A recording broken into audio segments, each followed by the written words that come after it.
Good morning বন্ধুরা, আশা করি তোমরা সবাই ভালো আছো। আজকের ব্লগটা আমি এখান থেকে শুরু করছি। স্নান সেরে চলে এসেছি পুজো করতে। তো এবার পুজো করে নিয়ে তারপর টিফিন খেয়ে সমস্ত কাজ শুরু করব।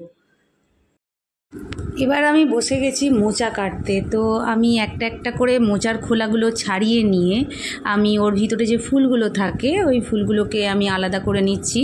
হ্যাঁ, তো তারপর আমি আলাদা করে নিয়ে মোচার ওই ফুলগুলোর ভিতরে একটা শক্ত কাঠি মতো থাকে, একটা আঁশ থাকে, সেটাকেও আমি ভালো করে ছাড়িয়ে পরিষ্কার করে নিচ্ছি।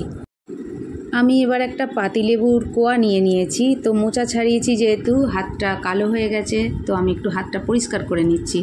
আমার ঠাকুমা বলতো মোচা ছাড়ানোর আগে হাতে একটু তেল মেখে নিবি, তারপর মোচাটা ছাড়াবি, তাহলে অত কালো হয় না। তো আমি ভুলে গেছিলাম, তো পরেই আমি পাতিলেবুটা দিয়ে ঘষে নিচ্ছি একটু।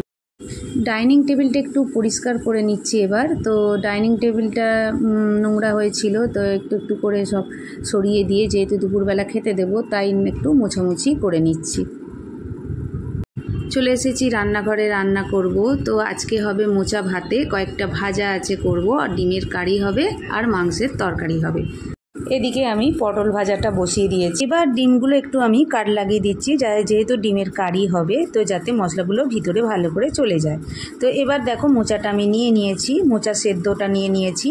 তো আমি মোচা সেদ্ধ থেকে আমি খোলাগুলো আস্তে আস্তে ছাড়িয়ে নিয়ে ভিতরে যে ফুলগুলো আছে নরম ওগুলো, তো ওইগুলোকে আমি নিয়ে নিচ্ছি।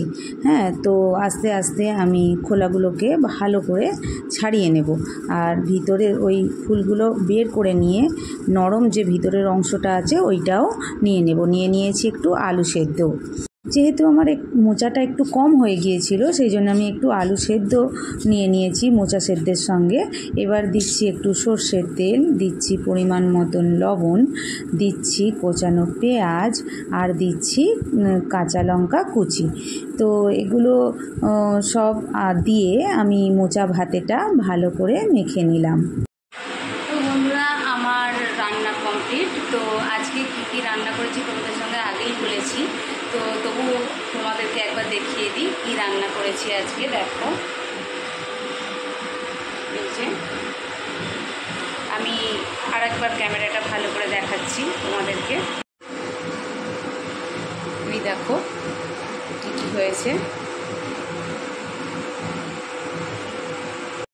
তো আজকের ব্লগটা এই পর্যন্তই। যদি আমার এই ভিডিওটা তোমাদের ভালো লেগে থাকে তাহলে আমার চ্যানেলটা সাবস্ক্রাইব করো, লাইক শেয়ার দিও। আর আমার বন্ধুরা যেন সবাই খুব খুব ভালো থাকে, ঠাকুরের কাছে সেই প্রার্থনাই রইল।